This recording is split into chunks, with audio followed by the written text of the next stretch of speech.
بسم الله الرحمن الرحيم لله نحمده ونستعينه ونستغفره ونعوذ بالله من شرور أنفسنا ومن سيئات أعمالنا من يهده الله فلا مضل له ومن يضلل فلا هادي له أشهد أن لا إله إلا الله وحده لا شريك له وأشهد أن محمدا عبده ورسوله يا أيها الذين آمنوا اتقوا الله حق تقاته ولا تموتن إلا وأنتم مسلمون يا أيها الناس اتقوا ربكم الذي خلقكم من نفس واحدة وخلق منها زوجها وبث منهما رجالا كثيرا ونساء واتقوا الله الذي تساءلون به والأرحام إن الله كان عليكم رقيبا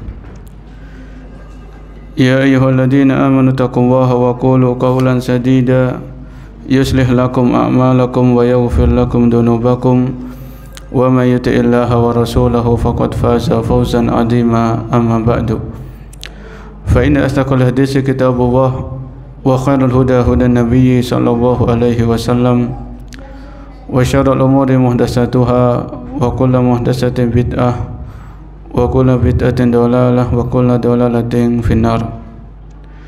Para hadirin kaum muslimin dan muslimah yang dimuliakan Allah Subhanahu wa taala, segala puja dan puji syukur kita panjatkan ke hadirat Allah Subhanahu wa taala atas limpahan nikmat dan karunia-Nya kita bisa hadir di tempat yang mulia ini dengan tujuan yang mulia, yaitu kita hadir di salah satu rumah di antara rumah-rumah Allah dan kita hadir untuk menuntut ilmu syar'i. Semoga apa yang kita lakukan mendapatkan ridha dan diterima oleh Allah Subhanahu wa taala. Amin. Salawat dan salam semoga tetap tercurahkan kepada suri tauladan kita Nabi Muhammad sallallahu alaihi wasallam beserta kepada keluarga beliau, para sahabat-sahabat beliau dan orang-orang yang senantiasa istiqamah di atas tuntunan beliau sampai hari kiamat. Para hadirin yang dimuliakan oleh Allah, kembali kita melanjutkan pembahasan dari kitab Al-Kabair,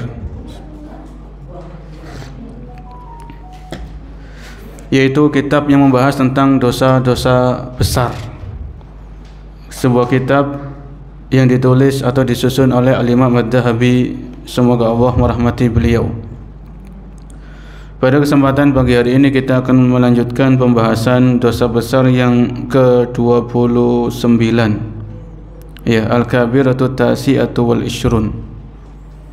Dosa besar yang ke-29, Al-Muhallilu wal Muhallalalahu, yaitu yang istilahnya Al-Muhallil dan Al-Muhallal lahu. Maksud dari pembahasan ini Al-Muhallil dan Al-Muhallal lahu. Al-Muhallil itu yaitu seorang laki-laki menikahi seorang wanita yang sudah dicerai 3 kali oleh suaminya. Jadi ada seorang wanita ini sudah dicerai atau ditalak 3 kali oleh suaminya, ya. Jadi di dalam Islam kalau seorang istri itu sudah dicerai atau ditalak 3 kali, maka istri ini nggak bisa lagi kembali kepada suaminya, nggak bisa lagi dirujuk, kecuali si istri ini nikah dengan laki-laki lain, kemudian berhubungan dengan laki-laki itu, kemudian laki-laki itu menceraikan istrinya tadi, kemudian baru si istri ini baru boleh kembali ke suaminya yang pertama. Ini namanya dalam hukum Islam seperti itu. Allah sebutkan dalam Al-Quran ayat 230, fa in talaqaha fala tahillu lahu min ba'di hatta tankiha zawjan ghairah. Ya. Ini sebelum kita bahas muhalil ini apa? Supaya kan ini ada hubungannya. Kalau di Al-Baqarah 229 Allah sebutkan at-talaqu marratan. Talak itu jumlahnya 2 kali. Maksudnya 2 kali ini yang bisa rujuk. Ya, ini Al-Baqarah 229. Di ayat setelahnya Al-Baqarah 230 itu Allah sebutkan fa in talaqaha, kalau suami ini menceraikan istrinya ketiga kalinya, talak yang ketiga, fala takhillu lahu mim ba'di hatta tankiha zawjan ghairah, kalau si suami sudah menceraikan istrinya ketiga kalinya, fala tahillu lahu, maka si istri enggak halal bagi suami ini hatta tankiha zaujan ghairas, sampai si istri ini menikah dengan suami atau laki-laki yang lain. Ya. Maka ini menunjukkan bahwasanya seorang suami itu tidak boleh menggampangkan dalam mentalak atau menceraikan istrinya, apalagi sampai talak 3 kali. Karena kalau sudah 3 kali, konsekuensinya si istri ini kalau mau dirujuk, istri ini harus nikah lagi dengan laki-laki yang lain. Ya. Adapun muhallil ini yang kita bahas saat ini, muhallil dan muhallal lahu ini yang termasuk dosa besar adalah seorang laki-laki yang menikah dengan seorang wanita yang sudah dicerai 3 kali oleh suaminya. Ya. Kemudian setelah si wanita ini selesai masa iddah, kan wanita ini dicerai 3 kali. Setelah cerai menjalani masa iddah. Selesai masa iddah, ya. Selesai masa iddah wanita ini yang dicerai 3 kali oleh suaminya yang pertama, maka wanita ini nikah lagi dengan laki-laki yang lain. Ya. Dengan nanti jadi suami ini ya, suaminya si wanita ini menyesal, kenapa tadi saya kok mencerai istri saya 3 kali. Ya, menyesal padahal masih senang, masih cinta, masih masih sayang dan sebagainya, tapi sudah jatuh talak 3 kali. Akhirnya apa? Suami ini cari laki-laki lain. Ya, wis kamu nanti nikahi istri saya ini, saya bayar kamu. Saya bayar kamu nikahi istri saya ini, nanti kamu gauli, kemudian kamu ceraikan. Setelah kamu ceraikan, selesai masa iddahnya, saya nikahi lagi istri saya. Ini namanya muhallil. Ya, jadi orang yang disuruh ini namanya apa? Muhallil. Orang yang menyuruh namanya apa? Muhallal lahu. Bisa dipahami nggih? Jadi yang orang laki-laki yang disuruh sama si suami ini untuk menikah istrinya, ya dengan nikah yang syar'i, ada wali, ada mahar, ada saksi. Itu nikah yang syar'i, bukan nikah yang akal-akalan. Betul-betul nikah syar'i. Kemudian si istri ini wanita ini digauli oleh suaminya yang kedua, kemudian dicerai supaya bisa balik ke suaminya yang pertama. Ya, ini sudah ada persengkongkolan. Ya, ini sudah ada pensyaratan, dan ini laki-laki ini dibayar. Ya, ini enggak boleh. Jadi laki-laki yang disuruh namanya muhallil, yang menyuruh namanya muhallalulahu.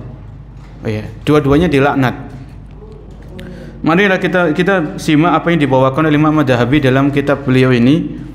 Sahha min hadis Ibnu Mas'ud radhiyallahu anhu, dari hadis riwayat Abdullah bin Mas'ud, semoga Allah meridhai beliau, bahwasanya Rasulullah sallallahu alaihi wasallam la'anal muhallila wal muhallalalahu. Ya. Rasulullah sallallahu alaihi wasallam melaknat, yaitu seorang laki-laki yang muhallil, ya, yang disuruh untuk menikah, dibayar, ya, supaya dia nikah sama istrinya, nanti setelah istrinya digauli kemudian dicerai supaya istrinya ini balik ke suaminya tadi. Ini namanya muhallil. Yang menyuruh namanya muhallalahu. Ya, yang menyuruh namanya muhallalahu. Jadi kalau di sini dalam redaksi hadis ini dijelaskan bahwasanya Rasulullah SAW itu melaknat, maka ini menunjukkan ini adalah dosa besar. Karena di antara ciri-ciri dosa besar itu adanya laknat. Baik laknat dari Allah melaknat pelaku ini namanya dosa besar. Begitu pula kalau ada laknat dari Rasul sallallahu alaihi wasallam untuk pelaku dosa ini, maka ini adalah ciri-ciri atau salah satu indikasi itu termasuk dosa besar. Ya. Jadi ini hadis yang ke-208 ya kalau dari urutan kitab ini, tentang al-muhallil dan al-muhallal lahu. Kemudian di yang berikutnya kata Imam Madhabi, wa bi isnadin jayyid, dengan sanad yang tidak mengapa, sanad yang bagus, dari Ali bin Abi Thalib radhiyallahu anhu. Kalau sebelumnya dari Abdullah bin Mas'ud radhiyallahu anhu, ini dari Ali bin Abi Thalib radhiyallahu anhu, dari Nabi sallallahu alaihi wasallam mislahu, yaitu sama, ya, yaitu Rasulullah sallallahu alaihi wasallam melaknat ya laki-laki yang menikahi seorang wanita dengan tujuan agar perempuan itu dibolehkan menikah kembali dengan suaminya yang pertama, dan muhallalahu, laki-laki yang menyuruh muhallil untuk menikahi bekas istrinya agar istri tersebut dibolehkan untuk dinikahinya lagi. Ya. Jadi dua-duanya itu mendapatkan laknat. Ya, mendapatkan ancaman yang keras. Ya, laknat itu artinya apa? Laknat itu dijauhkan dari rahmat Allah Subhanahu wa taala. Ya, seseorang itu kalau dilaknat maka dia didoakan akan dijauhkan, ya, dijauhkan dari rahmat dan kasih sayang Allah Subhanahu wa taala. Ya. Disebutkan dalam hadis yang lain dari Uqbah bin Amir radhiyallahu anhu, ala akhbirukum bitaisil musta'ar, maukah aku kabarkan kepada kalian tentang at-taisil al-musta'ar, yaitu domba pejantan yang disewakan. Ya. Qalu bala ya Rasulullah, qala huwal muhallilu la'anallahu al-muhallil wal muhallal lahu. Jadi sama dengan dalam hadis yang lain. Ya. Jadi kalau laki-laki tadi yang disuruh sama suami wanita ini supaya laki-laki ini menikahi istrinya yang sudah ditalak 3 kali, dinikahi dengan nikah yang syar'i, yang sah, kemudian digauli, kemudian diceraikan, ini laki-laki ini dinamakan dengan at-tais al-musta'ar, itu domba pejantan yang disewakan. Ya, jadi Nabi SAW menamakan orang muhallil ini, laki-laki tadi, dengan at-tais al-musta'ar, yaitu domba pejantan yang disewakan. Ya, karena cuman akal-akalan saja.